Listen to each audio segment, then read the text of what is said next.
मैं खदीजा अत्तार जावेदुल अबरार मदरसे में पढ़ती हूँ। सालाना छुट्टियों में घर आई हूँ। अच्छा लगी तो वैसे भी बड़ी नजर आ रही है। आज कैसे बच्चे अरे बाजी तुम तो सगी और नादान हो और हम मुसलमान हैं और ये इस्लामी लिबास है जिसे तुम 250 साल पुराना बता रही हो।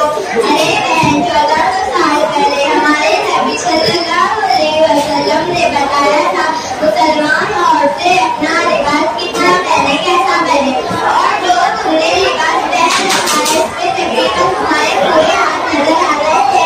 ये मुसलमान औरतों का लिबास नहीं बल्कि अल्लाह उसके रसूल सल्लल्लाहु अलैहि वसल्लम का लिबास है। अच्छा बाकी मुसलमान माँ और बहनों का मतलब इस्लाम आया करता है। अरे बाकी तुम तो एक ही साथ में मौलाना बन गए। अरे तुम तो कर रही हो बाजी अब बस नहीं आई है बात छिड़ी गई है तो मुझे उससे पूरा कहने दो उसके बाद जो चाहे फैसला लो। अच्छा बाजी जो आपको बाजी करने की कोई जरूरत नहीं बात को समझने की जरूरत है।